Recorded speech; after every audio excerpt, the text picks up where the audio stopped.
Though they may only be half of what their ancestors were, these two half-breed champions have already shown themselves to be all hero. And now it's time to see which of these two will kick the other's ass. Shantae, the half-genie hero of Scuttletown. And Sash Lilac, the half-dragon defender of Avalis. Now, for this fight, we will give neither character their most broken power-ups, as well as any that are situational. And we're also not including any items that count as outside help. He's 1 fish mob and I'm 3 crab mob, and it's our job to see who would win a fatal conflict. Long ago, the lands of the earth was once walked on by mighty genies. Guardians whose noble acts of heroism brought many years of peace. It was during this time, many of those genies fell in love with mortal men. But with the ages past, all the genies eventually returned to their home realms, with not even one remaining. With the world falling prey to evil, it was now up to the hybrid offspring of these genies to protect the world, like this one. Living with her uncle and following in her mother's footsteps, Shantae took up the job of defending her home of Scuttletown, and be it wretched robots or the local pirates, when trouble comes a-callin', you can count on Shantae being there to set things straight. Oh, and in case you forgot, Fish Mob, she's half genie. With a wave of her arms and a shake of her hips, she channels her genie magic through simple belly dancing. And while she is not as powerful as a full genie, she can use these magical dances for a variety of purposes. But her preferred use of magic is to shapeshift into a variety of different creatures and items for her own advantage. Such as a monkey for scaling walls, a mermaid to traverse underwater passageways, an elephant to destroy barriers, and even a tree to produce her own fruit to eat. I'm pretty sure that's some kind of self-cannibalism right there. Or turn into a blobfish to bounce around. Wait, what was the point of this transformation again? But she doesn't just solely rely on her own magic, she uses a wide variety of magical items she finds along the way. With these, she can shoot fireballs, restore health, and some even allow her to perform specific moves she wouldn't be able to perform otherwise. And when she was stripped of her magical powers, she simply took inspiration from the pirate she was always fighting and went full pirate queen. She can cut through stone and metal with her scimitar, attack enemies from a great distance with her flintlock, and run at super speed with her pirate boots. Perfect for plowing through enemy hordes unimpeded. Or if none of these are available, she can literally use her own hair. Yes, for some unexplained reason, Shantae's ponytail is strong enough to break stone and metal, and no, this is not tied to her magic. Her hair is just that tough. You know, if it's that durable, I'd really hate to be your barber. But moving on, after some combat training with her friend Bolo, Shantae exceeded in the art of battle. She can lift 1,000-ton weights in one hand, leap long distances, dodge laser beams, and survive an entire airship exploding on her, without a scratch. Throughout her journeys, Shantae has faced and defeated many enemies, from Risky Boots and her pirate crew, to giant monsters, to what could be considered gods. She's even saved both the human and genie realms at one point. You can bet whenever she sees danger, she knows exactly how to act. If she sees danger, that is. Shantae can be really naive at times, and has been tricked in the past. Hell, she even once fell for a booby-trapped bathtub Risky placed in her house, completely forgetting that she herself didn't even own one. And while her transformations can be powerful, her need to dance to use them can leave her open to enemy attack. And aside from her magic being limited, she has been corrupted by large amounts of dark magic in the past. But it's clear why Shantae is often regarded as one of the most powerful half-genies in the land. And while she was offered the chance to join the full genies in their home realm, she refused the chance to enjoy eternal peace just so she could enjoy the presence of her friends. Blah blah blah, we get it, friendship is magic and whatnot, but now that she can stay with her friends, that means she has more of a reason to keep them safe. So you can bet Shantae will always be there to dance through the danger. All clear!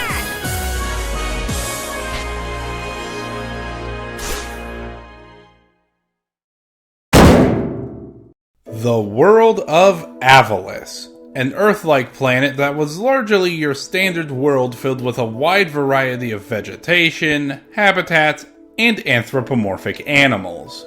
That was until a spaceship from the stars crash-landed onto Avalis. This starship belonged to the Dragons, an advanced alien race from another planet. Struggling to fix their ship and ultimately wasting countless years trying to find a way to return to their homeworld, the Dragons ultimately decided to use their technology to help the Avalasians survive and prosper instead. They condensed their energy reserves into the main, and only, power source for all of Avalis to use, the Kingdom Stone. Through this, they founded many kingdoms, each with their own power and technology. And with their new purpose finished, the dragons settled down and allowed their influence to eventually pass on into legend, by request of the ancient Avalisians. But their legacy would not be forgotten, for even to this day, the dragon's impact on the world can be felt, and nowhere else can it be felt more strongly than the half-Avalasian, half-water dragon hero, Sash Lilac. Raised from a young age by a guild of thieves known as the Red Scarves, she underwent training in martial arts and the ways of thievery. But since she disagreed with the guild's lifestyle, she eventually left to live independently and find her place in life. Living in a hidden treehouse deep in the forests of Avalis's valley region, stealing from the rich to survive.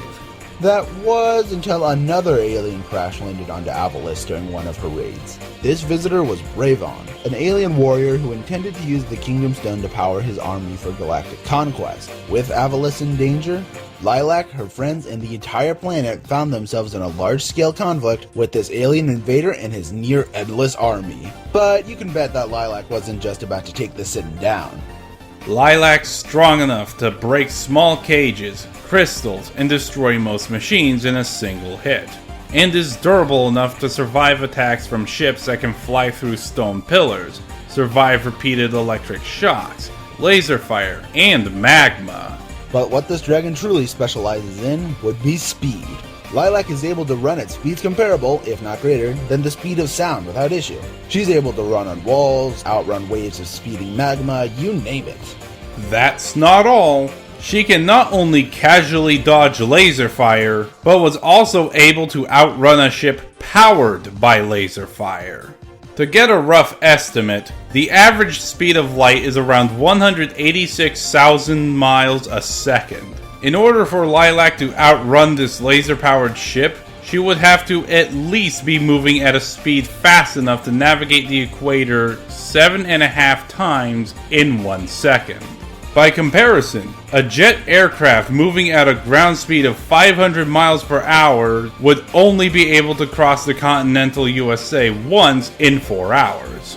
Damn, maybe Sonic isn't the only fastest thing alive.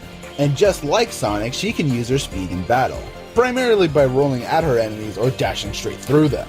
But that's not all she has to fight with, she can also use her hair. Yes, those aren't just stylish ponytails. She can use them like a whip to attack enemies, either by swinging them, performing an uppercut, or by twirling around. And when her hair isn't enough, she can always fall back onto many different items. Certain items can restore her health, or erect an elemental shield to protect her from attacks with the associated element, at least for a few hits. The water shield protects her from bubble attacks, the fire shield protects her from heat, the earth shield protects her from earth attacks, and the invincibility shield renders her invulnerable for 30 seconds. But she better be careful with those shields, because once they break, she returns to being as vulnerable as anyone else. Which is particularly not a good thing when you consider how often she puts herself at risk with her poor decision making. And tearing off her ponytails will leave her with fewer options to attack.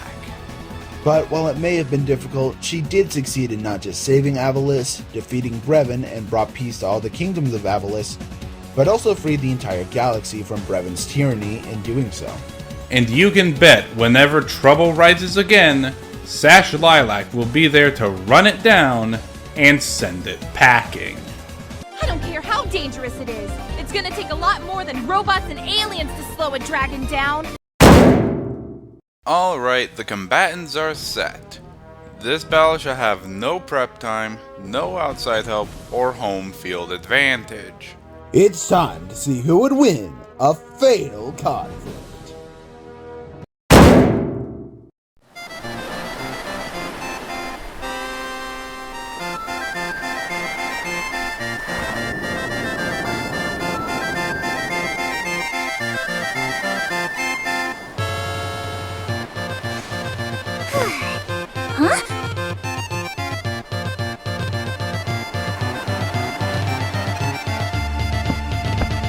Hey! What's wrong? Move out! Not today. Fight! Move out and don't come back! Do you want to get a bad time? I thought so.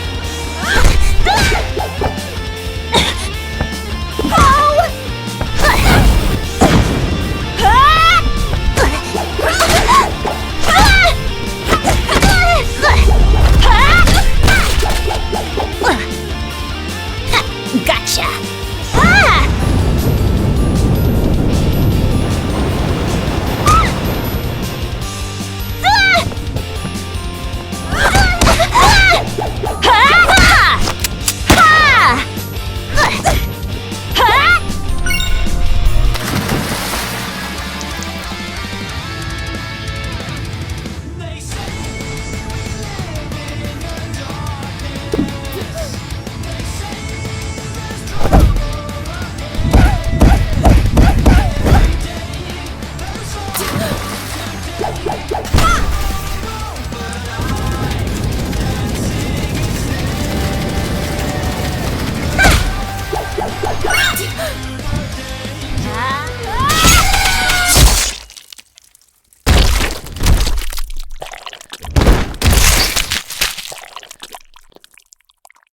Fatality.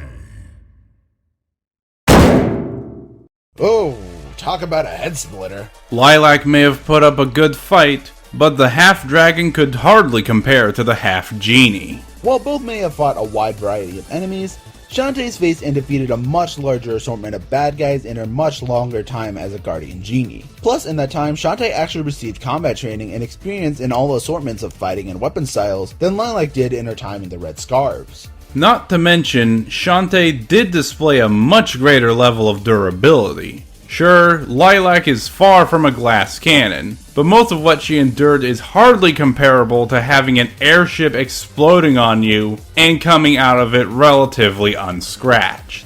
And when it comes to their unique items, both gave the other a lot of options in battle. Both could recover from any inflicted damage, and Lilac's shield crystals did give her a lot more option for defense. But Shantae's much larger arsenal gave her a lot more offensive options over Lilac. With these items, she was able to increase her physical stats, and could even protect herself while she performed her little dance routines. When compared to Lilac's temporary shields, Lilac really didn't have any reliable defense against Shantae in the long run. And sure, Lilac may be ridiculously faster than Shantae by a massive margin, most certainly making it difficult for Shantae to land a hit, but that mattered very little when Lilac herself had very little means of effectively hurting Shantae, let alone keeping up with someone who has defeated beings who might as well have been considered gods. But what truly sealed the deal in this fight was Shantae's natural genie magic. Ignoring how it's something that Lilac has never experienced before, it was a lot more readily available and versatile than anything Lilac had or could do, and gave her far more control of the environment and situation in a way Lilac didn't. Heck, even without her magic, Shantae still held her own against absurdly more powerful opponents. And even if Lilac were to miraculously strip Shantae of her magic, she could always fall back on her magical items, which does use magic completely separate from Shantae's own. No matter how you cut it, Sash Lilac may have had the speed and defense on her side, but she simply couldn't keep up with the far more durable, unpredictable, and adaptable fighter that was the half-genie hero. I guess Lilac's chances of victory were just underfoot. The winner is Shantae. Next time on Fan War.